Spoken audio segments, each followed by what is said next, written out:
नमस्कार दोस्तों, मेरा नाम है मनीष कुमार सिंह और आप देख रहे हैं 4 PM महाराष्ट्र। दोस्तों, महाराष्ट्र में सीएम कौन बनेगा, इसको लेकर के मुंबई में लगातार बैठक चल रही है। तीनों प्रमुख नेता महायुति के जो हैं वो दिल्ली चले गए और अमित शाह से मुलाकात करने के बाद वापस मुंबई आए और मुंबई में आज अहम बैठक होनी थी। लेकिन सबके बीच एकनाथ शिंदे गांव चले गए हैं, एकनाथ शिंदे सतारा चले गए हैं और ये खबर आ रही है कि वो नाराज चल रहे हैं। हालांकि एकनाथ शिंदे की पार्टी के कई नेता ने कहा कि कोई अपसेट होने वाली या नाराज होने वाली बात नहीं है, लेकिन आज मुंबई में जब इतनी अहम बैठकें होनी थी, महाराष्ट्र का सीएम कौन होगा इसको लेकर के फैसला लेना है, क्योंकि एक दिन करके निकलता जा रहा है, चुनाव का रिजल्ट है, एक हफ्ते से ज्यादा होने वाला है और ऐसे में अभी तक महाराष्ट्र का सीएम नहीं बना और एनडीए गठबंधन के नेता लगातार इस पर हमला कर रहे हैं कि ये जनता के दिए जनादेश का अपमान है।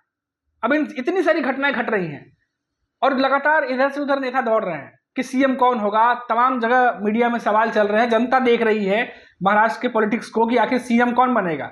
और ऐसे में जो आज मीटिंग होनी थी शाम को मुंबई में, एक अहम बैठक, अब वो कैंसिल हो गई है क्योंकि सीएम जो रह चुके हैं महाराष्ट्र के एकनाथ शिंदे, अब वो आज मुंबई में नहीं है, वो सतारा निकल गए हैं।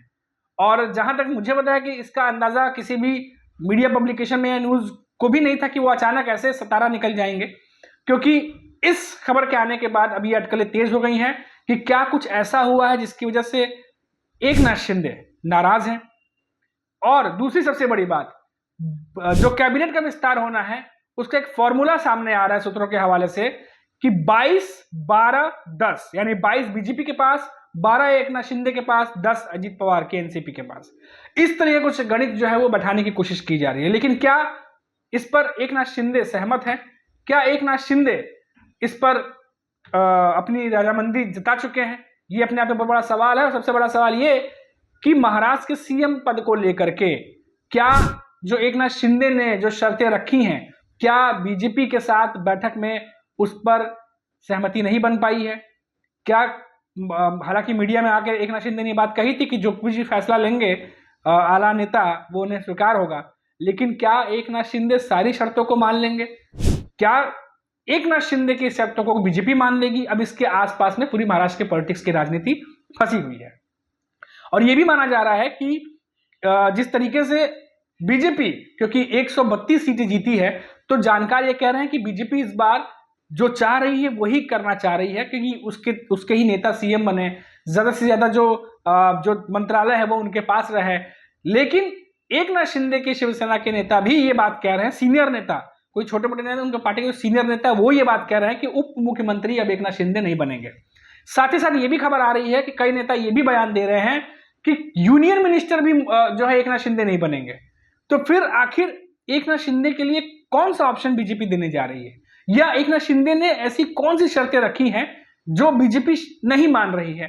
क्योंकि अगर सब कुछ हो गया होता, शर्तें मान ली गई होती, सारी जो चीजें हैं अगर सुलझा ली गई होती, तो अब तक तो नाम अनाउंस हो जाना चाहिए था। क्योंकि पिछले 3 दिनों से यही चल रहा है कि जल्द हम अनाउंस कर देंगे, जल्द अनाउंस कर देंगे। अब एमवीए के नेता इन तमाम जो चीज चल रही है इसको लेकर के अब महायुति पर हमलावर हो गए हैं।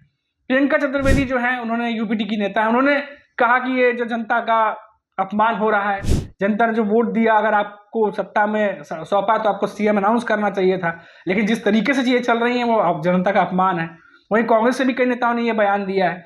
अब इन सबके बीच सीएम फेस को लेकर के अब यह खबर आ रही है कि अब अगले हफ्ते तक क्लियर होगा कि महाराष्ट्र का मुख्यमंत्री या सीएम कौन बनेगा।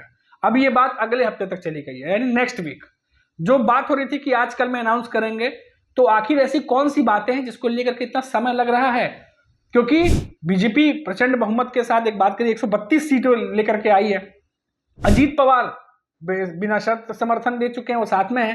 तो एकनाथ शिंदे के साथ में आखिर ऐसी कौन सी बात आके अटकी है या फंसी है जिसकी वजह से ये जो नाम अनाउंसमेंट का, जो कह सकते हैं कि जो नाम है मुख्यमंत्री पद का, ये कौन होगा, इसको लेकर के अड़चने जो है वो आ रही हैं।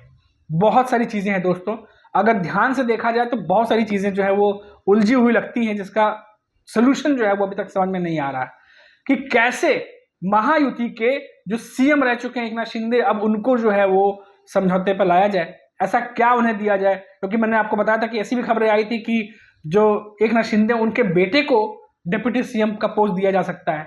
और 3 और अहम मंत्रालय एकनाथ शिंदे को दिए जा सकते हैं। साथ ही साथ 12 कैबिनेट के जो पद हैं वो दिए जा सकते हैं। तो और भी कई सारी ऐसी चीजें हैं जो अभी बातचीत चल रही है। लेकिन सबसे बड़ी बात यह है कि महायुति के इस खींचतान में अब एनडीए गठबंधन हमला कर रहा है। दूसरी तरफ एकनाथ शिंदे के शिवसेना के ही नेता ये कह रहे हैं कि एकनाथ शिंदे अब ना ही उप मुख्यमंत्री बनेंगे ना ही केंद्र में जाएंगे। तो इनके मन में क्या चल रहा है, ये सबसे बड़ा सवाल है। और अब ये खबर आ रही है कि अब सीएम फेस का नाम का जो अनाउंसमेंट है अब वो अगले हफ्ते तक आएगा। तो ये तमाम जो अपडेट्स थी वो मैंने आपको ताजा अपडेट्स पहुंचा दी। अभी के लिए इतना ही दोस्तों, फिर लौटेंगे तो बात करेंगे किसी बड़ी खबर पर। तब तक आप देखते रहिए 4 PM महाराष्ट्र और मुझे इजाजत दीजिए। नमस्कार।